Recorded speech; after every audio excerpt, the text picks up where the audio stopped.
नमस्कार, मी स्वातीज किचनमध्ये आपल्या सर्वांचं खूप खूप मनापासून स्वागत। तर आज आपण एकदम परफेक्ट बाहेरून कुरकुरीत आणि आतून सॉफ्ट असे वडे बनवणार आहोत आपल्या किचनमध्ये। तर चला मग सुरुवात करूयात रेसिपीला। पण त्याआधी माझ्या चॅनलवर आपण नवीन असाल आणि अजूनपर्यंत चॅनलला सबस्क्राईब केलं नसेल तर प्लीज गाईज चॅनलला सबस्क्राईब नक्की करा। त्याचप्रमाणे शेजारील बेल आयकॉनवर देखील क्लिक करा, त्यामुळे तुम्हाला माझ्या नवीन येणाऱ्या व्हिडिओचं नोटिफिकेशन येत राहील आणि तुम्ही माझी कुठलीच रेसिपी मिस नाही करू शकणार। सुरुवात करूयात। तर या ठिकाणी साबुदाणा वड्याकरिता आपल्याला साहित्य लागणार आहे ते पाहून घेऊयात। तर इथं मी 3 वाटी साबुदाणा घेतलेला आहे। त्याचप्रमाणे 3 उकडलेले बटाटे, हिरवी मिरची आणि आल्याचा ठेचा करून घेतलेला आहे, चवीनुसार मीठ, 1 चमचा काश्मीरी मिरची पावडर, 1 चमचा जिरे लागणार आहे। त्याचप्रमाणे 1 वाटी खरपूस भाजलेल्या शेंगदाण्याचा कूट, 3 उकडलेले बटाटे, बारीक चिरलेली कोथिंबीर, त्याचप्रमाणे 3 वाटी साबुदाणा मी घेतलेला आहे। हा साबुदाणा मी रात्री छान असा भिजत घातलेला आहे। तर पाहू शकताय हातावर तो दाबून पाहूयात, अगदी सॉफ्ट असा छान झालेला आहे। तर आता यात एक एक करत हे सगळे जिन्नस घालून घेऊयात।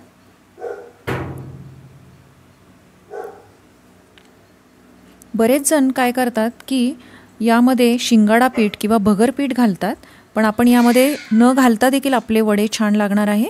तर इथं 3 उकडलेले बटाटे आपण कुस्करून घेऊयात आणि पाहू शकताय अशा प्रकारे हे सगळे जिन्नस आपल्याला एकत्र छान असे मिक्स करून घ्यायचे आहेत। जास्त बटाटे घालायचे नाहीये, खूप जास्त बटाटे घातले की मग हे वडे तेल खूप पितात आणि खूप सॉगी होतात हे वडे।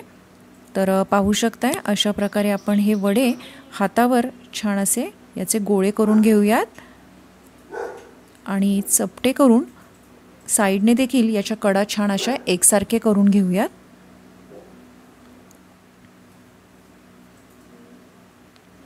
तर पाहू शकताय अशा प्रकारे हे आपल्याला वडे सगळे करून घ्यायचे आहेत। तर एक एक करत आपण हे सगळे वडे असे करून घेऊयात। तर खरंच रेसिपी खूप सोपी आहे करायला, अशा प्रकारे रेसिपी नक्की ट्राय करून पहा। विशेष म्हणजे साबुदाणा छान असा भिजला की तो मस्त मोकळा करून दाबून पाहायचा आणि छान मॅश झाला की मग हे सगळे जिन्नस त्यामध्ये घालायचे। तर खूप बटाटे घालू नका, त्यामुळे वडे तेलकट होतात आणि शक्यतो हाताने कुस्करून घालायचे। तर पाहू शकताय मस्त असे हे वडे मी करून घेतलेले आहेत या ठिकाणी। तर इथं गॅसवरती तेल कडकडीत तापण्यासाठी मी ठेवलेलं आहे। तोपर्यंत आपण चटणी कशी करायची ते पाहूयात। तर नेहमी दही शेंगदाण्याची चटणी आपण साबुदाणा वड्याबरोबर करतोच, पण या वेळेस मी ही खोबऱ्याची चटणी करणार आहे। तर इथं मी 1 वाटी ओलं खोबरं त्याचे छान काप करून घेतलेले आहेत। त्याचप्रमाणे अर्धी वाटी खरपूस भाजलेले शेंगदाणे घेतलेले आहेत। त्याचप्रमाणे 5-6 हिरव्या मिरच्या आणि बारीक चिरलेली कोथिंबीर घालून घेऊयात। अशा प्रकारे चटणी नक्की करून पहा। नेहमी आपण त्याच प्रकारे चटणी करतो। तर साबुदाणा वड्यासोबत ही चटणी नक्की करून पहा। तर या ठिकाणी मी 1 चमचा जिरं घालून घेतलेला आहे, चवीनुसार मीठ घालून घेऊयात आणि 1 चमचाभर साखर देखील घालायची, त्यामुळे अगदी चटणी छान होते। तर या स्टेजला तुम्ही अर्ध्या लिंबाचा रस किंवा दही घातलं तुमच्या आवडीनुसार तरीही चालेल, मी घातलेलं नाहीये, तरी देखील आपली चटणी अगदी छान लागते। तर आता आपण ही चटणी एका बाउलमध्ये ट्रान्सफर करून घेऊया। तर इथं कन्सिस्टन्सी पाहून घ्या, अशा प्रकारे मी इथं ही चटणी करून घेतलेली आहे। तर आता या बाउलमध्ये मी ही ट्रान्सफर करते आहे। आता आपण या चटणीवरती एक तडका देऊयात, एक छान अशी फोडणी यामध्ये देऊयात, त्यामुळे चटणी अजूनच छान लागते। तर इथं तेल छान तापलेलं आहे, यातच मी 1 चमचाभर जिरं घालून घेतलेलं आहे, यातच लाल सुक्या मिरच्या घातलेल्या आहेत। आता ही फोडणी छान बसलेली आहे, हा मस्त तडका यावरती देऊन घेऊयात। वा, मस्त वास दरवळतोय फोडणीचा आणि इथं आपली चटणी छान अशी तयार आहे। तर नक्की अशा प्रकारे चटणी करून पहा। तर आता आपण गॅसवरती छान असं कडकडीत तेल गरम करून घेतलेलं आहे। मी आता गॅसची फ्लेम मीडियम करून घेतलेली आहे। तर आता एकाच वेळेस जास्त वडे सोडायचे नाही आहेत, तर मी 2-2 करतच हे वडे छान असे तळून घेणार आहेत। खूप मंद गॅसवरती आपल्याला वडे तळायचे नाही आहेत, नाहीतर वडे खूप तेल शोषून घेतात आणि तेलकट होतात वडे, त्यामुळे शक्यतो खूप असे वडे एकाच वेळेस टाकायचे नाही आहेत. तर 2-2 करतच हे वडे आपण छान असे तळून घ्यायचे. तर 1 मिनिटभराने आपण हे पलटी करून घेऊयात.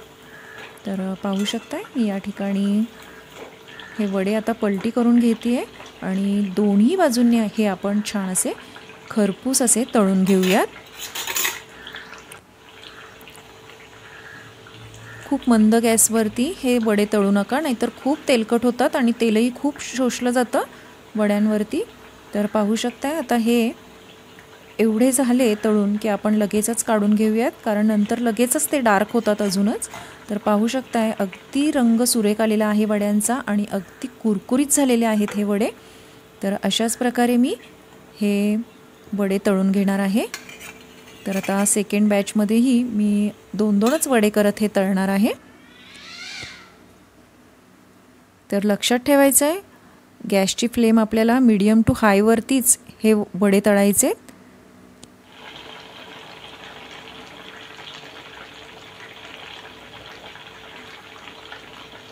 तर आता मिनिटभराने हे वडे आपण छान असे पलटी करून घेऊयात आणि दोन्ही बाजूंनी हे वडे छान असे तळून घेऊयात.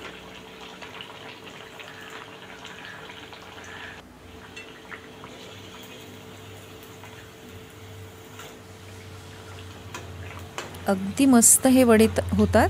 तर नक्की करून पहा या प्रकारे रेसिपी. आणि तुम्हाला माझी रेसिपी आवडली तर कमेंटमध्ये नक्की कळवा. त्याचप्रमाणे तुमच्या फ्रेंड्समध्ये, रिलेटिव्समध्ये जास्तीत जास्त व्हिडिओ शेअर करा. तर पाहू शकताय अगदी रंग सुरेख आलेला आहे आणि त्याचं वरचं कोटिंग देखील अगदी कुरकुरीत झालेले आहे. तर बरोबर हे परफेक्ट असे वरून कुरकुरीत आणि आतून अगदी सॉफ्ट हे वडे होतात. तर नक्की रेसिपी ट्राय करून पहा आणि कमेंट बॉक्समध्ये मला नक्की कळवा तुम्हाला माझी रेसिपी कशी वाटली ते. तर आता पाहू शकताय अशाच प्रकारे हे सगळे वडे मी करून घेते आहे. तर आता आपण सर्विंग डिशमध्ये हे वडे सर्व करून घेऊयात. तर या ठिकाणी आपली चटणी तयार आहे वड्यांकरिता लागणारी आणि वडे देखील इथं आपले तयार आहेत खाण्यासाठी. तर रेसिपी आवडली तर लाईक, शेअर आणि सबस्क्राईब नक्की करा. त्याचप्रमाणे वेळात वेळ काढून तुम्ही माझी आजची ही रेसिपी पाहिली त्याबद्दल सर्वांचे खूप खूप धन्यवाद. आणि असेच माझे व्हिडिओ पाहत राहा आणि रेसिपी आवडली तर नक्की लाईक, शेअर आणि सबस्क्राईब नक्की करा. थँक्यू.